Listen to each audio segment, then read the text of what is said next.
복받는 인생이 되고 싶습니까?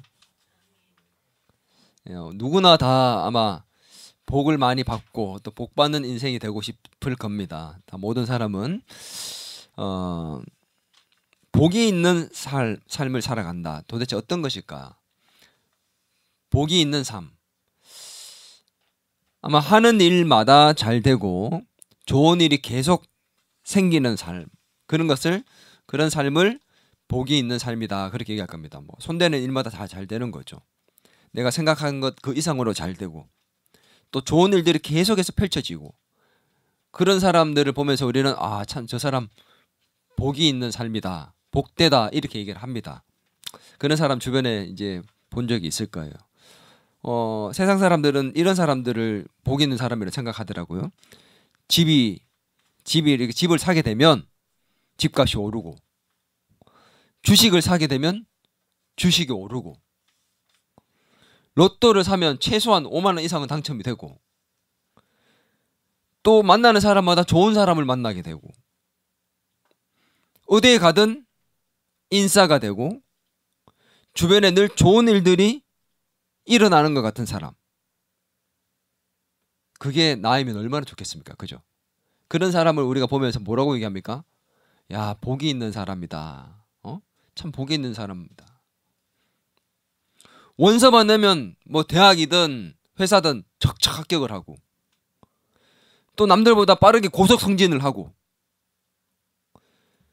또 돈을 벌어도 남들보다 훨씬 더 많이 벌게 되고 손대는 일마다 잘 돼가지고 돈도 많이 벌리고 일도 척척 잘 풀리는 그런 사람들. 뭘 해도 되는 사람들이 있습니다. 뭘 해도 안 되는 사람이 있는가 하면 주식을 사면 망하고 내리고 로또는 다 꽝이고 뽑기만 하면 다 꽝이고 가위바위보를 해도 지고 사다리를 타도 다 꽝 걸리고 저도 이번 주에 꽝 걸려가지고 음료수 샀는데 그렇게 뭘 해도 안 되는 사람들이 있어요. 나는 이것만 하면 안 돼. 복이 안 되는 것처럼 보이는 사람들이 있습니다. 세상 사람들의 관점에서 볼 때 그렇다는 거죠. 세상 사람들은 이렇게 뭘 해도 잘 되는 사람들, 잘 풀리는 사람들을 복이 있는 사람이다. 그렇게 얘기를 합니다. 여러분, 우리가 생각해 볼 것은 성경에서도 과연 이런 사람들을 그렇게 이런 삶을 사는 사람들을 복이 있는 사람이다. 복이 있는 삶이다. 그렇게 말을 하느냐. 여기에 대해서 우리는 생각해 볼 필요가 있다는 것이죠. 예수님께서 도대체 어떻게 생각하셨을까? 여러분 궁금하지 않습니까? 복이 있는 인생, 도대체 어떤 삶이라고 성경은 말하고 있을까? 오늘 본문에는 예수님께서 복이 있는 삶에 대해서 말씀하신 것이 나옵니다. 본문에서 예수님께서 이 말씀하신 것은 평지에서 설교를 하신 것이라고 해서 소위 한번 따라할까요? 평지설교. 평지에서 설교를 했다고 평지설교라고 합니다.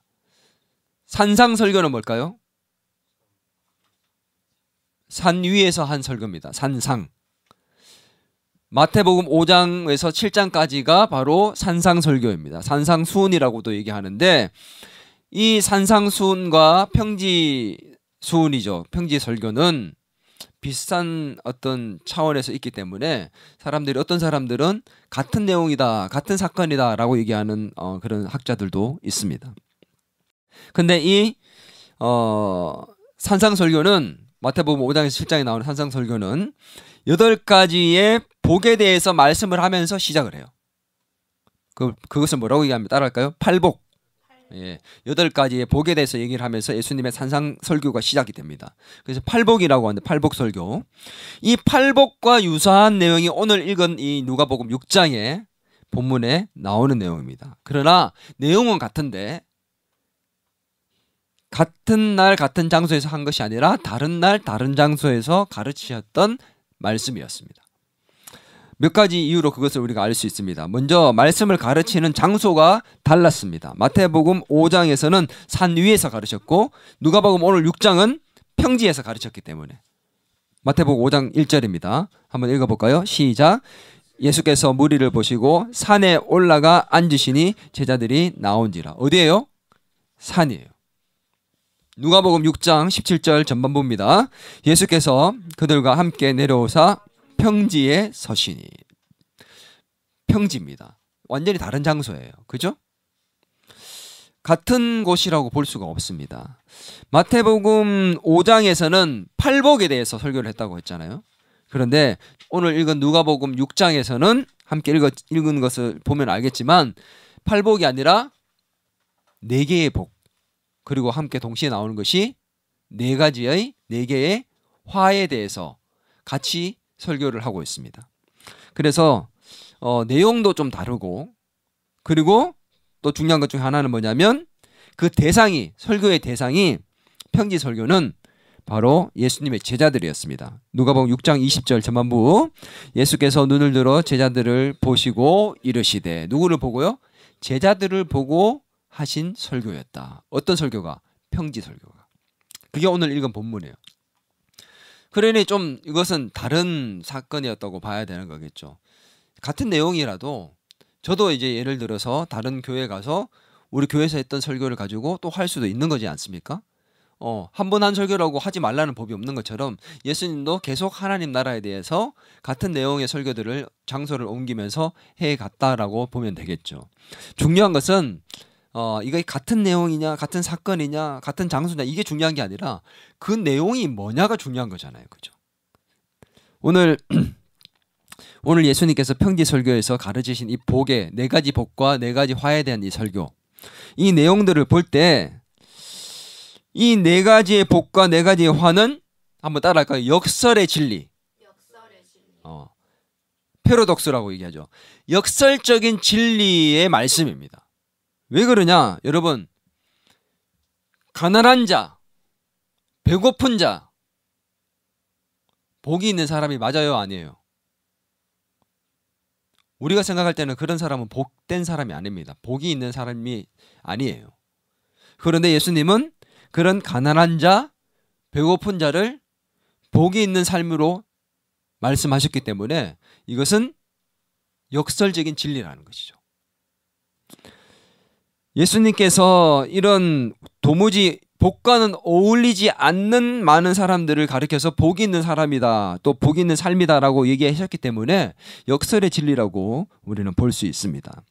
예수님이 제자들에게 뭘 얘기하셨다고요? 역설적인 삶을 살아야 한다.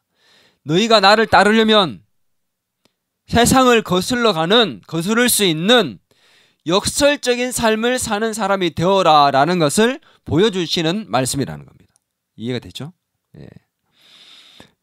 4개의 복과 4개의 화를 살펴보는 가운데 도대체 어떤 것이 역설적인 삶이고 예수님께서 우리에게 요구하시는 삶일까?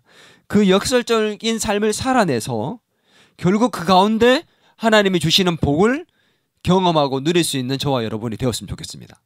아멘. 그냥 세상적인 관점에서의 복, 그것을 받고 누리는 삶이 아니라 하나님께서 원하시는 복을 받고 누리는 삶, 그것을 살기 위해서는 뭐가 필요하다고요? 역설적인 삶을 살아야 한다는 것이죠. 오늘 저와 여러분이 그런 삶을 살아내서 하나님이 주시는 복을 누리는, 경험하는 그런 축복된 인생 될 수 있기를 주의 이름으로 축원합니다. 자, 먼저 우리 이 4가지의 복 중에서 첫 번째 예수님이 뭘 얘기하셨는지에 대해서 한번 살펴볼 건데 한번 따라할까요? 가난한 자는 복이 있나니. 역설의 진리입니다. 가난한 자가 복된 자 맞습니까? 이게 말이 안 되는 거죠. 가난한데 어떻게 복이 있어요? 이 첫 번째 역설의 진리입니다. 누가복음 6장 20절 한 목소리로 한번 읽어보겠습니다. 시작. 예수께서 눈을 들어 제자들을 보시고 이르시되 너희는 가난한 자는 복이 있나니 하나님이 나라가 너희 것임이요. 가난한 자는 복이 있다. 예수님께서 역설의 진리를 이렇게 말씀하셨는데 동시에 짝이 되는 말씀을 이어서 하셨습니다. 누가복음 6장 24절에 보면 한번 볼까요? 같이 읽어보겠습니다. 시작. 그러나 화 있을진저 너희 부요한 자여 너희는 너희의 위로를 이미 받았도다. 가난한 자는 복이 있다고 얘기하시면서 동시에 짝이 되는 말씀을 24절에서 하셨습니다. 부요한 자는 뭐가 있다고요? 화가 있다고. 가난한 자는 복이 있고 부요한 자는, 돈 많은 자는 화가 있다. 이해가 돼요? 우리가 생각하기에는 부유한 자가 복이 있고 가난한 자가 화가 있는 것처럼 보입니다. 그런데 예수님은 거꾸로 얘기하셨다는 거죠. 역설의 진리. 도대체 예수님 왜 이렇게 말씀하셨을까? 예수님을 따르는 제자들에게 얘기하신 겁니다. 지금 제자들에게, 그러면 제자들에게 너희는 가난하게 살아라. 너희는 부자가 되면 안 된다. 예수님께서는 예수님을 따르는 제자들은 모두가 가난해야 되고 부유한 삶을 살면 안 된다고 가르치는 걸까? 예수님은 가난을 찬양하는 사람이었을까? 여러분 어떻게 생각해요? 어떻게 생각해요? 예수님은 그런 분입니까? 우리가 부유한 자가 되는 걸 싫어하시는 분입니까? 현수 가난해져라. 예수님이 뭐라니 그런 걸까요? 예? 근데 성경 말씀대로면 지금 그렇잖아. 가난한 자는 복이 있나니 부유한 자는 화가 있나니. 예수님이 하신 말씀이야.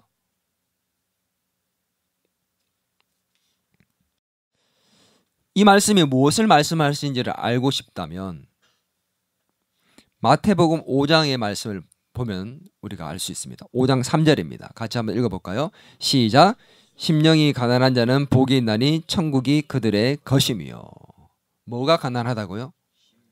심령이 가난한 자. 누가는 누가복음을 쓸 때 대상이 어떤 사람이었습니까? 여러분 기억납니까? 누가복음 제가 처음에 강의를 설교하면서 처음에 그 대상을 얘기해 줬습니다. 누가의 대상이 누구였어요? 이방인들, 소외된 자들, 가난한 자들이었습니다.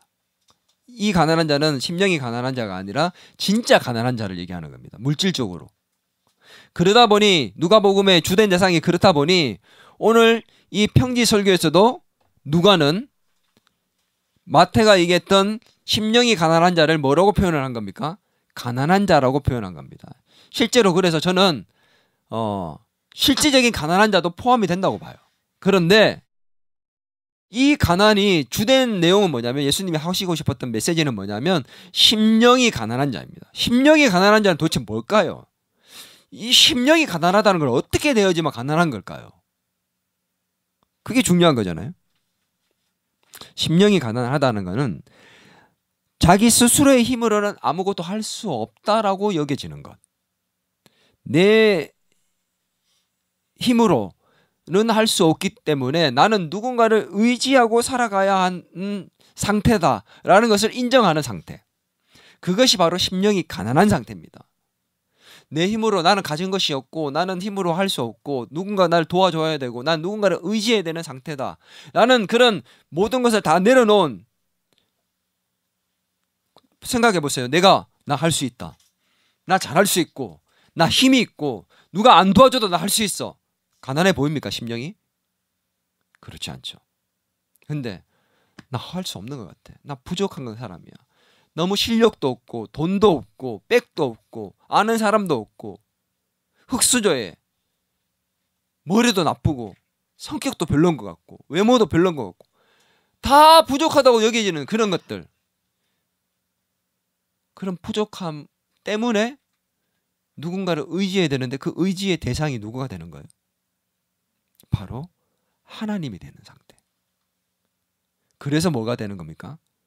복이 있다라고 말씀하시는 겁니다. 돈이 없어서 복이 있는 것이 아니라 심령이 가난하기 때문에 내가 아무것도 할 수 없는 상태고 나 힘으로는 해낼 수 없다고 인정하기 때문에 하나님이 필요합니다라고 나아갈 수 있는 상태이기 때문에 하나님의 도우심이 있는 겁니다. 그래서 심령이 가난한 자는 복이 있다라고 얘기하는 겁니다. 이해가 됩니까? 그런 면에서 경제적으로 가난한 사람도 저는 여기에 해당될 수 있다고 봐요. 왜요? 돈이 없으면 어떻게 됩니까? 없기 때문에 하나님을 의지할 수밖에 없거든요. 생각해 보세요. 가진 것이 많은 자들은 하나님을 의지하려고 할까요? 쉽지가 않습니다. 그래서 성경에서 예수님은 그런 말씀하셨죠. 부자가 천국에 들어가는 것이 낙타가 바늘귀로 들어가는 것보다 어렵다. 들어갈 수 없는 건 아니지만 어렵다라는 것입니다. 그만큼 힘든 겁니다. 왜요? 내가 의지할 게 있기 때문에. 돈이 있고 권력이 있고 힘이 있고 인기가 있다 보니 내가 의지할 것이 있고 내가 스스로 할 수 있다는 자신감이 넘치다 보니 그게 오히려 독이 된 겁니다. 그래서 부유한 자는 화가 있다라고 예수님이 말씀하신 겁니다.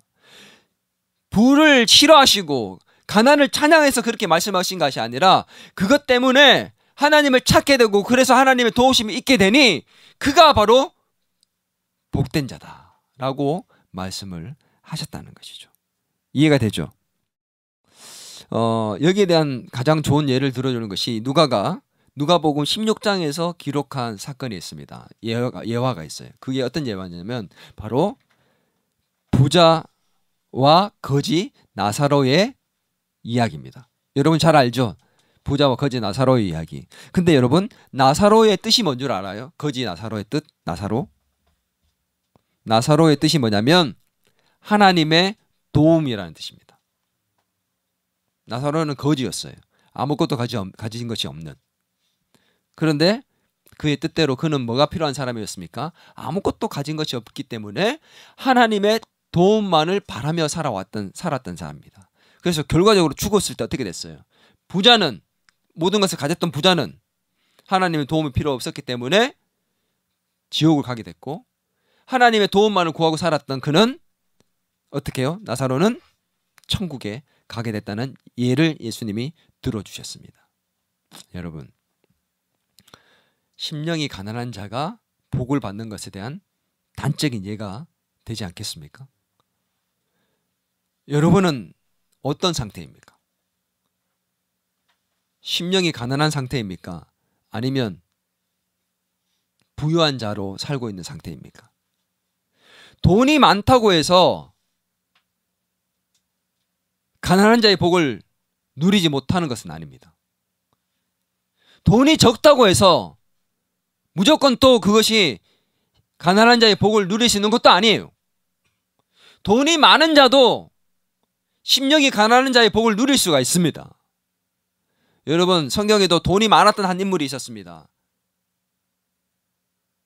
아리마대 요셉이라는 사람이 부유한 사람이었습니다. 근데 그가 어떻게 했어요? 예수님의 십자가 사건 때 자기의 모든 것을 다 잃어버릴 수 있었지만 예수님을 장사 치르기 위해서 갔잖아요. 그 심령이 가난한 상태 아닙니까? 여러분 우리의 마음 상태가 어떤 마음이냐가 중요합니다.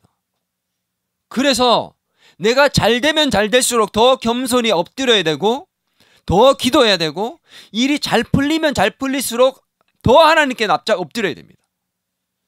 그게 심령이 가난한 자입니다.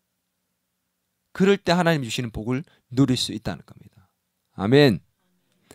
그런 하나님의 도움 없이는 살 수 없고 하나님만 의지하며 살아가는 심령이 가난한 자가 될 수 있기를 주의 이름으로 축원합니다. 두 번째는 따라할까요? 줄인 자는 복이 있나니. 예수님이 줄인 자가 복이 있다고 말씀하셨어요. 6장 21절 같이 한번 읽어볼까요? 시작. 지금 줄인 자는 복이 있나니 너희가 배부름을 얻을 것이며 지금 우는 자는 복이 있나니 너희가 웃을 것이며. 앞부분에 보면 줄인 자라고 나오는 줄인 자가 뭐예요? 배고픈 자잖아요. 그죠? 줄인 자는 배고픈 자입니다. 배고픈 자는 복이 있다. 배부른 자는 거꾸로 동시에 얘기합니다. 25절입니다. 같이 읽어볼까요? 시작. 화 있을진저 너희 지금 배부른 자여 너희는 줄이리로다. 화 있을진저 너희 지금 웃는 자여 너희가 애통하며 울리로다. 화가 있대요. 배부른 자는 화가 있고 배고픈 자는 복이 있다. 여러분 이게 말이 안 되는 진리잖아요. 배부른 자가 복이 있는 자지. 여러분 배고파서 그냥 이거는 그냥 내가 다이어트하고 또 내가 먹기 싫어서 배가 고픈 상태가 아니고 먹고 싶어도 먹을 수 없는 상태로 살아가는, 생각해봐요. 이 배고픔이라는 것이 얼마나 비참한 건 줄 압니까? 여러분 돈이 없어 봤습니까? 그로 인해서 배고픔을 경험해 봤습니까? 저는 그런 경험을 해본 적이 있거든요. 아버지가 사업 실패하고 부도가 나셔가지고 정말 교회 갈 그 500원이 없어가지고 1시간 반 거리를 걸어서 교회를 갔습니다. 그러나 기쁨으로 갔어요. 그 돈이 없으니 밥은 당연히 굶을 수밖에 없었겠죠. 밥을 먹어야 되는데 먹어야 될 시간에 먹지 못하고 수도가에 가서 물을 마시는 아이들 TV에서 많이 봤을 겁니다. 여러분, 그 당사자가 되면 그 삶이 비참해요. 근데 내가 당사자가 아니라 내 자식이 그렇게 겪는 것을 보고 있는 삶이라면 어떨까요? 내 자식이 밥때가 됐는데 밥을 못 먹고 하루에 한 끼도 먹는데 그 한 끼를 라면으로 버텨야 되고 초코파이 하나로 버텨야 된다면 내 자식의 그런 삶을 보는 부모의 심정이 어떨까요? 그게 배고픈 자의 삶인데 그걸 복이라고 볼 수 있을까요? 근데 예수님이 지금 그렇게 얘기했다는 거예요. 아니, 예수님은 도대체 무슨 생각으로 이런 말씀을 하셨을까? 여러분, 이해가 안 되잖아요. 그죠? 이해를 하기 위해서는 어디를 봐야 될까요? 마태복음을 보면 되겠습니다. 마태복음 우리 5장 6절을 같이 한번 읽어보겠습니다. 제가 같이 한번 읽어보겠습니다. 시작. 의에 줄이고 목마른 자는 복이 있나니 그들이 배부를 것이며. 뭐에 배가 고프다고요 지금? 의의 배고픔을 얘기합니다. 단순한 물리적인 육체적 그 배고픔을 얘기하는 게 아니라 뭐에 대해서 배고프다는 거예요? 의에 대해서 배가 고픈 것을 얘기하는 것이다. 이제 이해가 좀 됩니까? 이 의는 뭘까요? 세상에서의 그 의로움을 얘기하는 게 아닙니다. 하나님 나라에서의 의, 하나님이 말씀하시는 의를 얘기하는 겁니다. 하나님의 의는 뭡니까? 성경에서 말하는 의, 그 의가 뭐예요? 완벽한 의, 완전한 의는 뭐예요? 하나님이에요. 하나님. 그래서 하나님의 의, 그 의는 뭐냐? 그 완전하신 하나님, 그 하나님의 뜻, 그 하나님의 뜻에 대한 우리의 배고픔. 하나님, 이게 정말 하나님 뜻이 맞습니까? 물어보는, 그리고 하나님 뜻대로 살고자 하는 그 배고픔이 우리에게 있냐는 거죠. 그 갈증, 그 목마름. 오늘 배고프고 의에 줄이고 목마르다고 하잖아요. 여러분은 뭐에 목마르고 배고픔이 있습니까? 성공 아니에요? 잘 되고 싶고 돈 많이 벌고 싶고 높은 위치에 올라가고 싶고 좋은 대학 가고 싶고 좋은 회사 들어가고 싶고 거기에 대한 목마름으로 잠 못 이루는 밤을 이루며 그렇게 열심히 살고 있는 거 아닙니까? 열심히 뛰고 있는 거 아닙니까? 여러분의 목마름과 배고픔은 도대체 무엇을 위한 목마름이고 배고픔입니까?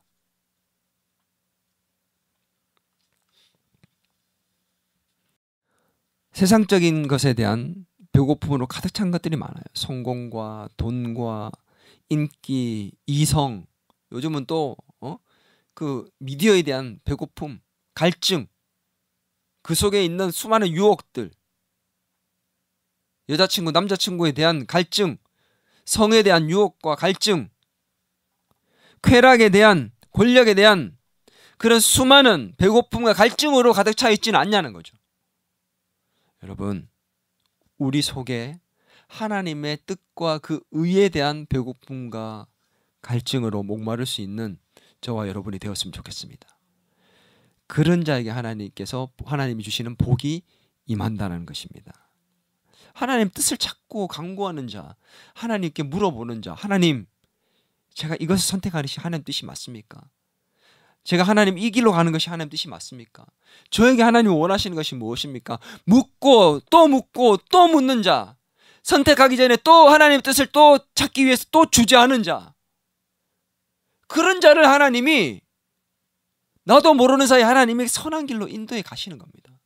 근데 하나님 뜻을 찾지 않고 이게 맞아, 이렇게 가는 게 맞아, 내가 이렇게 경험해봤어, 내가 공부해봤지, 내가 생각할 때 이게 확실하다니까 가면 돼, 뭐 이런 것까지 하나님께 물어봐. 그리고 가는 자들은 하나님께서 인도해 주실 필요가 없는 거예요. 오늘 저와 여러분의 삶이 하나님의 의로 배고픔과 또 갈증으로 가득 차는 인생이 되었으면 좋겠습니다. 그가 복이 있다 합니다. 아멘. 세 번째 한번 보겠습니다. 따라하겠습니다. 우는 자는 복이 있나니. 여러분, 우는 자가 복이 있습니까? 웃는 자가 복이 있는 거예요? 웃는 자가 복이 있는 거죠. 근데 또 다른 역설의 진리를 얘기하셨죠. 오늘 누가복음 6장 21절 같이 한번 읽어봅니다. 지금 줄인 자는 복이 있나니 너희가 배부름을 얻을 것이요. 그 다음 지금 우는 자는 복이 있나니 너희가 웃을 것이며. 6장 25절의 뒷부분을 보면 화있을진저 너희 지금 웃는 자여 너희가 애통하며 울리리라. 우는 자가 복이 있고 웃는 자는 화가 있다라고 얘기를 합니다. 여러분 그런 얘기 들어봤어요? 웃으면 복이 온다? 세상 사람들은 그렇게 생각합니다. 웃으면 복이 온다. 그만큼 웃음이라는 것이 웃는 것이 복되다라는 것이죠. 복을 부르는 만큼 그만큼 중요한 거라고 생각하는데 예수님 거꾸로 얘기하신 거죠. 울으면 복이 옵니다 라고 얘기하는 것과 비슷하지 않습니까? 여러분 이해가 됩니까? 이해가 안 되죠. 근데 예수님은 웃음을 싫어하는 분일까요? 준서 웃지 마. 신앙생활하면서 어떻게 웃을 수 있어? 울어 말이야. 막 우는 자에게 그래 드디어 우는구나. 내가 너를 너무 좋아한다. 우는 모습이 너무 이쁘구나. 그러나 웃은 예찬가가 아니시잖아요 예수님이. 우리 찡찡대고 우는 채은이를 보고서 야 찡찡대고 우니까 너무 이쁘다 이렇게 얘기하지 않잖아요. 막 웃으니까 왜 웃어? 누가 웃으래? 예수님 그런 분 아니란 말이야. 웃는 게 왜 화가 되냐고. 예수님이 이렇게 말씀하신 이유를 여러분 알고 싶습니까? 그럼 어떻게 될까요? 마태복음을 찾아봐야 되겠죠. 마태복음 5장 4절을 같이 한번 읽어보겠습니다. 시작. 애통하는 자는 복이 있나니 그들이 위로를 받을 것이며. 이거는 그냥 우는 게 아니라 뭐 하는 거예요? 애통하는 것을 얘기하는 겁니다. 애통하는 거. 이게 뭐냐? 내가 힘든 일을 겪고 어려운 일이 있어서 그 힘들고 어려운 일 때문에 울고 있는 그런 우는 것을 얘기하는 게 아니에요. 내가 괴로워서 울고 슬퍼서 우는 그런 울음을 얘기하는 게 아닙니다. 무엇 때문에 우느냐가 중요합니다. 여기서 애통하는 자는 복이 있다고 말할 때 그 애통함은 누구 앞에서 우는 걸까요? 하나님 앞에서. 누구 때문에 무엇 때문에 우는 걸까요? 하나님의 일로 인해서 우는 자. 하나님의 마음을 가지고 우는 자. 그 애통함을 얘기하는 겁니다. 하나님 앞에서 나의 부족함을 보게 되고 다른 누군가의 연약함과 부족함을 보게 되어서 가슴 아파하고 괴로워하면서 하나님 앞에 통곡하고 애통해야 하며 우는 자. 그가 복되다는 겁니다. 아 망했어 이번 시험 내가 망했어. 현수 아니겠지? 그래서 우는 자가 아니라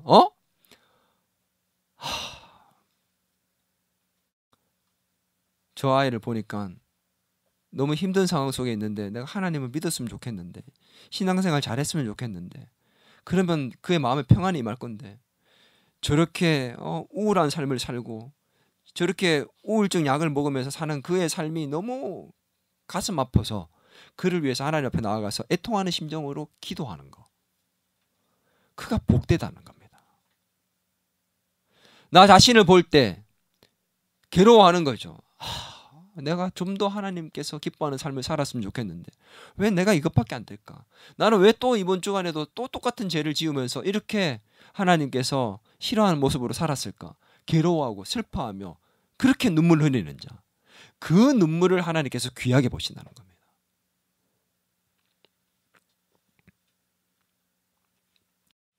일이 힘들어가지고 이렇게 사는 게 맞아? 괴로워하고 나를 그렇게 힘들게 하는 사람을 막 생각하면서 울분이 터져가지고 우는 그런 울음이 아니라고요. 예수님께서 타락하고 죄악으로 가득 차 있었지만 회개하지 않던 예루살렘을 보시면서 우셨습니다. 기억납니까? 바울도 믿음으로 살지 않고 죄악된 길로 가던 성도들을 바라보면서 울었습니다.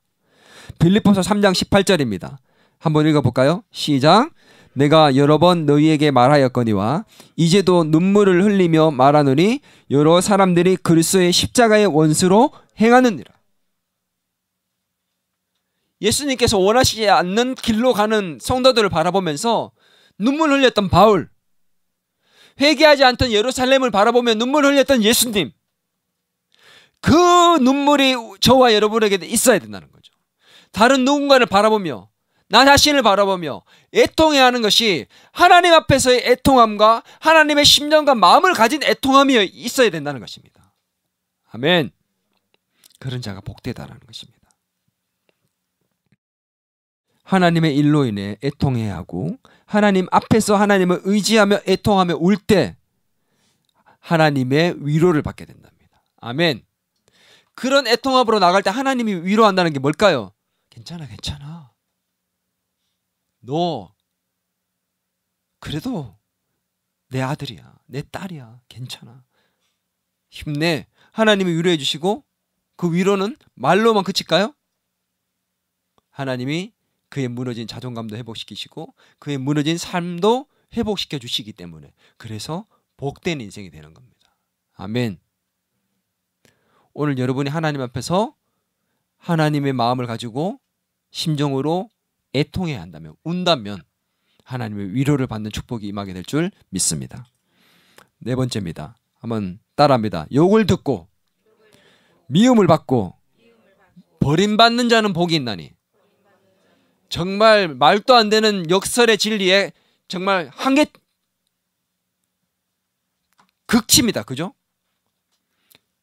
욕 얻어먹고 미움받고 심지어 버림받음까지 당했다. 이런 자를 향해서 예수님이 복되다라고 얘기했다는 거죠. 말이 안 되죠. 그죠? 정말 칭찬받고 사랑을 받고 항상 챙김을 받고 같이 있으려고 그러고 이런 자가 복된 거지. 미움받고 욕 얻어먹고 왕따 당하고 멀리 버림을 당하는 그런 인생이 어떻게 복된 인생입니까? 근데 예수님이 그렇게 말씀하셨습니다. 6장 22절 같이 한번 읽어보겠습니다. 시작. 인자로 말미암아 사람들이 너희를 미워하며 멀리하고 욕하고 너희 이름을 악하다 하며 버릴 때에는 너희에게 복이 있도다. 정말 말이 안 되는 거죠. 그런데 오히려 역으로 칭찬받을 때는 화가 있답니다. 6장 26절 시작.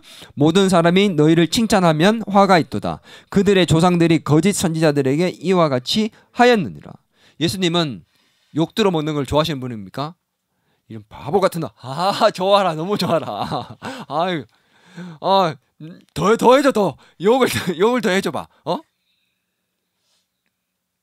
누가 막 칭찬하면 아유, 아니야. 난 칭찬하면 안 돼. 난 칭찬하면 안 되는 사람이야.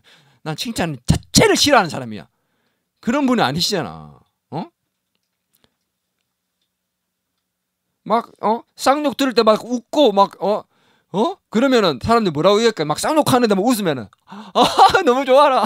그럼 어떡할까요? 사람들이 미쳤구나 되지요. 요거도 먹더니 좀 미쳤구나 그럴 거 아닙니까? 예수님 그런 분이 아니잖아요. 그러면 도대체 왜 예수님이 이런 얘기를 하셨냐라는 거죠. 근데 이 말씀에 있어서 전제 조건이 있다는 걸 기억해야 됩니다. 그게 뭐예요? 오늘 이 6장 말씀에도 전제 조건이 가장 앞에 붙어 있잖아요. 뭐였어요? 뭐로 인해서? 인자로 말미암아라는 조건이 붙어 있다는 겁니다. 내가 뭘 잘못했고 내가 부족해서 사람들이 나를 욕하고 미워하고 나를 왕따시키고 나를 버리고 배척하는 것들이 아니라 내 잘못 때문이 아니라 누구 때문에? 인자로 말미암아는 누굽니까? 예수 그리스도로 말미암아 사람들이 나를 미워하고 욕하고 버린다면 복이 있는 자다라고 얘기한 겁니다. 이 말씀에 대해서도 마태복음에서는 분명히 말씀하고 있습니다. 마태복음 5장 10절에서 11절입니다. 시작. 의를 위하여 박해받는 자는 복이 있나니 천국이 그들의 것임이라. 나로 말미암아 너희를 욕하고 박해하고 거짓으로 너희를 거슬러 모든 악한 말을 할 때에 너희에게 복이 있도다.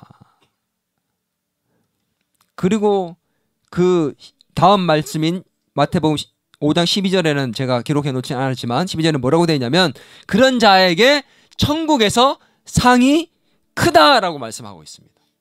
여러분, 예수님으로 인해서 욕을 얻어먹고 미움을 당하고 버림을 받는다는 것, 그게 복되다는 거예요. 왜냐?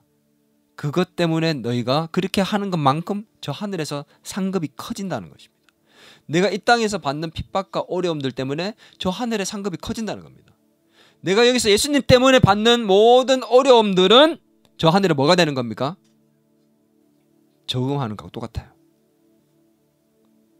근데 우리는 예수님 때문에 피해보는 거 싫어합니다. 여러분 알아요? 예수님 때문에 내가 손해보는 거 싫어합니다. 그래서 교회 다니는 거 잘 티를 안 내려고 그래요. 그것 때문에 내가 편하게 할 수 있는 것들을 하지 못할까 싶어서.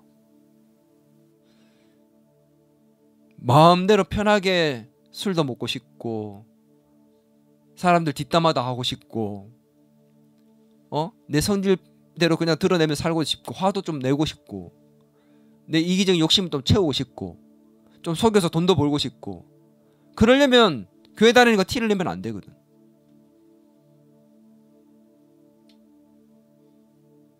요거도 먹는 거 싫어해요. 예수님 때문에 요거도 먹는다? 내가 이러려고 교회 다니나? 내가 교회 다니는 것 때문에 집에서 요거도 먹고 손가락질 당하고 내가 좋아하는 사람이 있는데 내가 교회 다니는 것 때문에 나 떠나려고 그러고 그러면 내가 굳이 예수 믿어야 되나 생각이 드는 거죠. 교회 가는 것 때문에 실력이 연습할 시간이 없어서 실력이 떨어지고 공부할 시간이 없어서 성적이 떨어진다. 싫은 거예요. 성경은 뭐라고 얘기합니까? 그로 말미암아 너희가 손해를 봤냐? 저 천국에서는 몇 배로 더 많은 것들이 쌓이고 있다는 걸 알아라. 나 때문에 너희가 힘들었던 건 내가 저 천국에서 다 보상하고 있다. 어저께인가요? 우리 직장 동료가 저한테 묻더라고요. 형은 목사님이니까 죽음에 대해서 어떻게 생각해요? 라고 묻더라고요. 제가 그렇게 얘기했습니다. 죽음? 왜 두려워? 두렵진 않대요. 근데 자기가 지금 사는 게 너무 행복하대요. 그러다 보니 갑자기 문득 내가 이렇게 행복하게 살아도 되나? 라는 생각이 들면서 이러다가 죽으면 어떡하지? 라는 생각이 들었다는 거예요. 여러분, 제가 그렇게 얘기했습니다. 죽는다는 거? 그건 진짜 내 인생이 새로운 인생이 아니라 진짜 내 인생이 시작되는 거예요. 이 땅에서의 100년의 이 짧은 삶은 진정한 나의 삶, 진짜 내 인생을 살아야 되는데 천국에서 죽음 이후에 그 삶이 진짜 내 인생인데 내 삶인데 그 삶을 준비하는 기간이야. 나는 죽음이라는 것이 새로운 삶의 시작이고 진짜 내 인생의 시작점이라고 생각해 라고 얘기해 줬습니다. 여러분 진짜 그렇지 않아요? 죽고 나면 그때부터는 더 이상 죽음이 없습니다. 진짜 내 인생이 시작됩니다. 둘 중에 한 군데서 천국이냐 지옥이냐. 근데 천국에서도 상급이 있대요. 여러분 영원히 살게 될 저 진짜 내 인생의 집, 거기에서 상급이 커지려면 이 땅에 사는 동안에 예수님 때문에 핍박받고 내가 누리고 싶은 거, 내가 먹고 싶은 거 참아서 누군가에게 나누고 베풀며 살 때 그것이 저 천국의 상급으로 쌓여간다는 거예요. 여러분 알아야 됩니다. 그래야지만 그렇게 기쁨으로 나누고 욕을 얻어먹어도 웃을 수 있는 자가 되는 겁니다. 손가락질 받는 게 두렵지 않습니다. 내가 참아내야 되는 것도 두렵지 않습니다. 여러분 차 뒤에다가 나 교회 다닌다는 표시를 붙여놓고 다니는 거 쉽지 않아요. 교회 문패에다가 문패를 이렇게 달아놓는 거, 교회 다닌다는 거, 무슨 교회 다닙니다라고 교회 집 현관문에다 붙여놓는 거 쉽지 않습니다. 내가 예수 믿는 사람이라는 걸 드러내는 게 쉽지가 않아요. 여러분은 어떻게 살아가고 있습니까? 오늘 이 말씀을 우리가 함께 오늘 들으면서 자칫하면 오해할 수 있다고 생각합니다. 수많은 사람들이 솔직히 오해할 수도 있어요. 오해하고 있을 거라고 생각합니다. 뭐라고요? 예수님이 가난과 배고픔과 우는 것을 좋아하시고 욕 듣고 미움받고 버림받는 것을 좋아하시는 분인가? 오해하면 안 됩니다. 돈 많이 벌고 부유하고 배부르고 웃고 칭찬받는 것을 싫어하는 분인가? 그렇게 오해하면 안 돼요. 이 말씀은 그런 말씀이 아닙니다. 여러분, 성경을 자세히 보면, 오늘 말씀을 자세히 보면요, 가난한 것이 복이고 배고픈 것이 복이고 우는 것이, 욕듣고 미움받는 것이 복이다라고 말씀하고 있는 것이 아니라는 것을 알 수 있습니다. 이게 무슨 말이냐 도대체. 지금까지 설교를 해놓고 그게 아니다라는 게 무슨 말이냐. 여러분, 가난한 것이 복이고 배고픈 것이 복이고 우는 것이 복이고 욕듣고 미움받고 버림받는 것이 복이다라고 말하는 말씀이 아니에요. 이 말씀이 누가복음 6장 20절 다시 봅니다. 너희 가난한 자는 뭐라고 되어 있습니까? 복이 있나니라고 되어 있죠. 다시 말합니다. 줄인 자는 6장 21절 같이 있습니다. 줄인 자는 복이 있나니라고 되어 있죠. 여러분, 가난한 자는 복이다, 가난이 복이다라고 얘기하고 있습니까? 복이 있나니라고 얘기하고 있습니까? 있나니라고. 이 차이가 뭔지 알아요? 가난이 복이다라고 얘기하는 게 아니래요. 예수님은 가난을 예찬하는 분이 아닙니다. 그 가난으로 인해서 너희에게 복이 올 수 있다라는 걸 얘기하는 겁니다. 심령이 가난함으로 말미암아서 너희에게 복이 온다는 거죠. 하나님을 찾게 되고 하나님을 구하게 돼서 하나님의 도우심을 얻게 된다는 겁니다. 의에 줄이고 배고픔으로 말미암아 하나님의 뜻을 구하니 하나님의 도우심을 받고 애통하니 하나님의 심정으로 울게 되니 하나님의 위로를 받게 된다는 겁니다. 가난이 복이고 우는 것이 복이고 배고픈 것이 복이 아니라 그로 말미암아 하나님의 복을 받게 되는 통로가 된다는 겁니다. 그래서 지금 가난합니까? 지금 울고 있습니까? 지금이 하나님의 복을 받을 절호의 기회인 겁니다. 아멘. 오늘 누가가 말하는 것은 그거예요. 예수님이 말씀하시는 것이 그겁니다. 역설적인 삶입니다. 지금 우리가 가난하고 배고프고 울음이 가득한 인생입니다. 그런데 그게 하나님을 만날 수 있고 하나님의 도우심을 받을 수 있고 하나님의 위로를 받을 수 있는 기회가 된다면 그것이 우리에게 복이 되지 않습니까? 오늘 이 역설적인 삶을 살아내서 하나님이 주시는 복을 누릴 수 있는 저와 여러분이 될 수 있기를 바랍니다.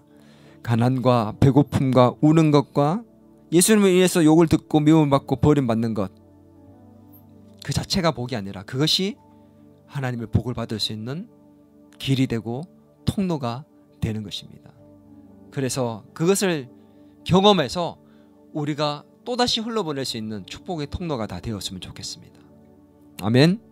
역설적인 삶을 살아내서 하나님이 주시는 진정한 복을 누리는 저와 여러분이 될 수 있기를 주의 이름으로 간절히 축원합니다.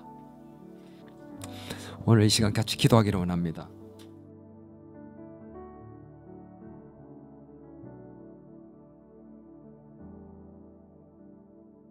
그냥 막 하나님께 복 달라고 기도하는 기도가 아니라 하나님, 심령이 가난한 자 되기를 원합니다. 하나님 없이는 아무것도 할 수 없는 자 되어서 하나님의 도우심을 구하고 그 도우심 가운데 하나님의 도우심을 구하는 가운데 하나님의 도우심을 받을 수 있는 그런 복된 인생이 되게 도와달라고, 하나님 없이는 안 되는 인생이 되게 도와달라고, 그리고 하나님의 뜻을 찾고 구하는 인생이 되게 도와달라고, 하나님의 그 뜻 앞에 배고픔과 갈급함이 있도록, 그래서 하나님께서 정말 우리 가운데 함께 해주시고 그 하나님 뜻으로 채워주시는 것을 경험할 수 있도록,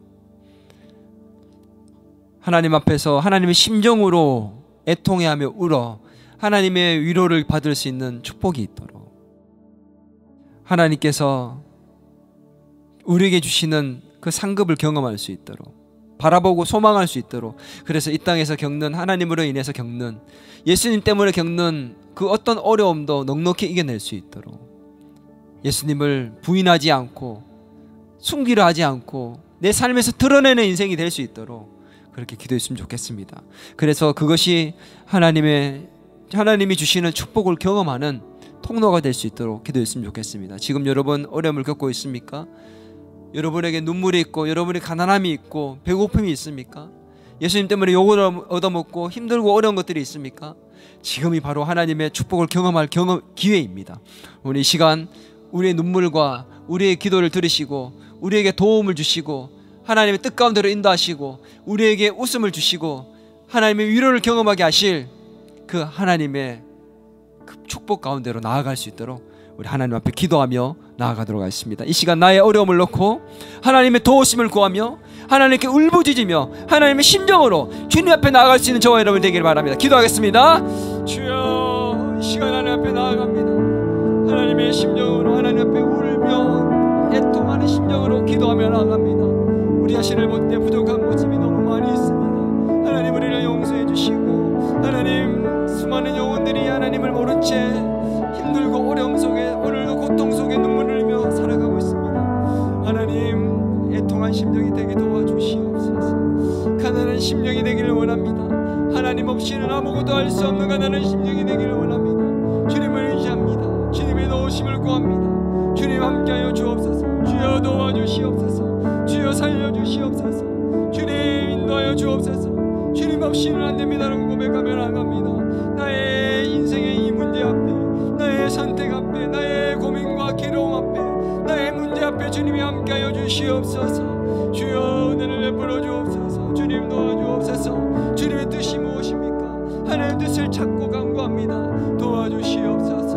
오 하나님을 드러내는 인생이 되게 도와주옵소서. 숨기고 하나님과 살아가는 인생이 아니라 오늘 주님을 드러내고 자랑하며 사는 인생이 되기를 원합니다. 주님은 은혜를 베풀어 주옵소서. 우리 너 기쁨의 교회 모든 성도들 하나님이 주시는 복을 경험하는 인생이 되기를 원합니다. 지금의 어려움과 지금의 가난과 지금의 배고픔과 지금의 울음이 하나님 지금의 하나님 미움받음과 욕받음이 하나님 그 모든 것들이 하나님의 복을 누리는 복된 길이 되게 도와주옵소서. 축복의 통로가 되게 도와주시옵소서. 오 하나님 아버지 은혜를 베풀어 주시옵소서. 하나님의 도우심을 경험하는 복된 인생 되게 도와주시옵소서. 오 하나님 도와주시옵소서. 이 시간 한 번 더 기도하겠습니다. 지금의 가장 여러분의 어려움이 무엇입니까? 심령이 가난한 자로 우리 주님의 도움을 구하십시다. 하나님 없이는 안 됩니다. 하나님이 도와주셔야 합니다. 하나님이 함께 해주셔야 합니다. 하나님의 뜻이 어디에 있습니까? 내가 무엇을 선택해야 합니까? 어찌 결정해야 합니까?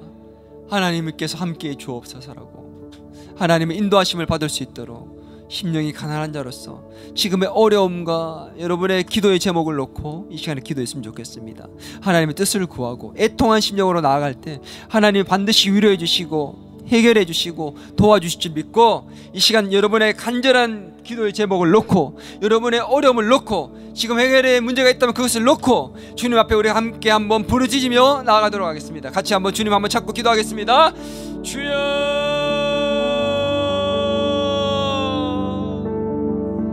하나님 아버지 도와주시옵소서. 하나님 우리 모두의 어려움을 아시는 그 주님 앞에 우리 기도함으로 나아갑니다. 하나님 우리를 불쌍히 여겨주시고 하나님 우리의 어려움과 문제를 해결하여 주옵소서.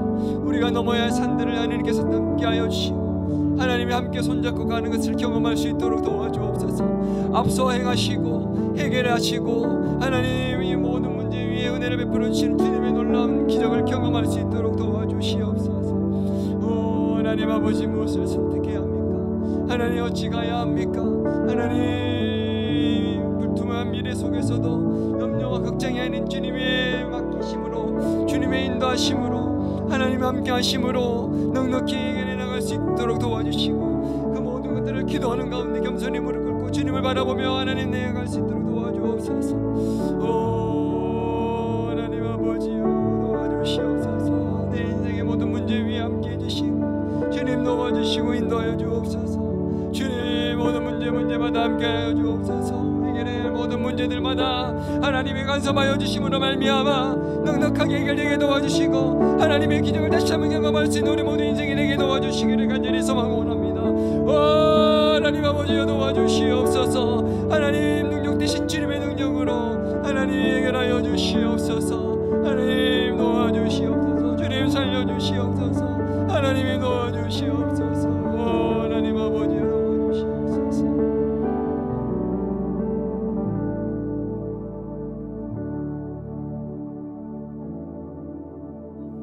가난한 자가 복이 있고 배고픈 자가 복이 있고 우는 자가 복이 있고 예수님으로 인해서 욕을 듣고 미움받고 버림받는 자가 복이 있다고 말씀하셨습니다. 우리는 그렇게 살기 싫은데 오히려 그것이 우리가 하나님 도우심을 받고 위로를 받고 하나님의 해결하심을 경험하는 복된 길이 될 수 있다는 사실을 오늘 깨달았습니다. 하나님 지금의 어려움을 통해서 하나님의 도우심을 경험하는 기적을 경험하는 복된 인생이 다 될 수 있게 도와주시옵소서. 하나님 그 하나님의 도우심을 나도 경험하고 내가 경험하는 것을 주변의 사람들이 보는 가운데 우리의 삶을 향하여 복된 인생이라고 사람들이 고백해 줄 수 있도록 우리의 삶 위에 주님 은혜를 부어 주시옵소서. 우리 더 기쁨의 교회 모든 성도들의 삶이 주님이 채워주시는 복된 인생 되기를 간절히 소망하옵고 살아계신 예수님의 이름으로 기도드리옵나이다. 이제는 우리 주 예수 그리스도의 은혜와 하나님 아버지의 크신 사랑과 성령님의 감화 감동 위로 교제 충만하심의 역사가 오늘 하나님이 주시는 복을 경험하는 누리는 인생 되기를 소망하는 더 기쁨의 교회 모든 성도들과 교회 위에 이 나라 이 민족 위에 이제로부터 영원토록 함께 하시길 간절히 축원하옵나이다.